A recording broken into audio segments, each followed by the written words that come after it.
হাওমাও খাও, সালমানের গন্ধ পাও। এই সালমান, কোথায় গেছো তুমি? দেখে যাও, আমি লালচু ভূত এসে গেছি। সালমান, তুমি রেডি থাকো।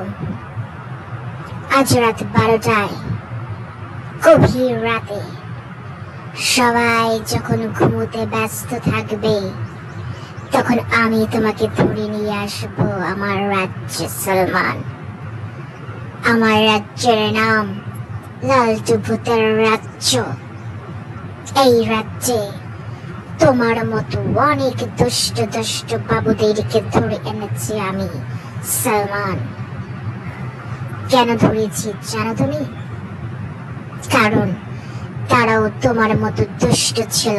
সালমান, তারা খেতে চাইতো না, ঘুমাতে চাইতো না, পড়াশোনা করতে চাইতো না, খালি দুষ্টামি করত। সালমান, বুঝতে পেরেছো? সারাদিন তারা খালি অস্থির থাকতো, বাবা মার কোনো কথা শুনতো না। তারা সারাদিন শুধু মোবাইল দেখতো। তাই আমি তাদের হাতগুলো খেয়ে ফেলেছি। সালমান, তুমি রেডি থাকো, তোমার হাতগুলো আমি খেয়ে ফেলবো।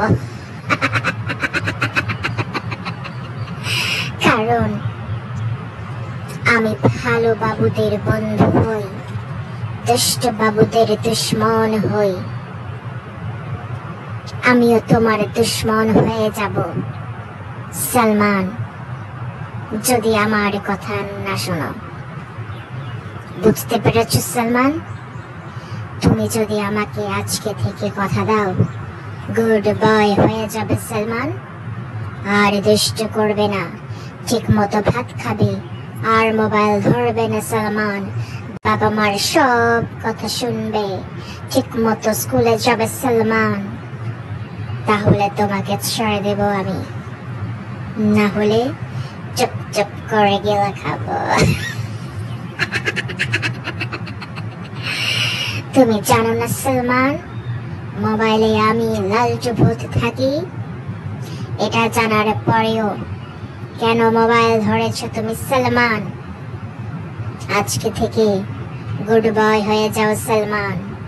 তুমি যদি আমাকে কথা দাও, আজকে থেকে ঠিক মতো ভাত খাবে, আর মোবাইল ধরবে না, ঠিক মতো পড়াশোনা করে বড় হয়ে অনেক বড় মানুষ হবে তুমি, বাবা মার সব কথা শুনবে সালমান, তাহলে তোমাকে ছেড়ে দেব আমি। তুমি এখন আমাকে বলো কোনটা করতে চাও, তাড়াতাড়ি আমাকে জানাও, না হলে আমি আসছি তোমাকে নিয়ে যাব সালমান।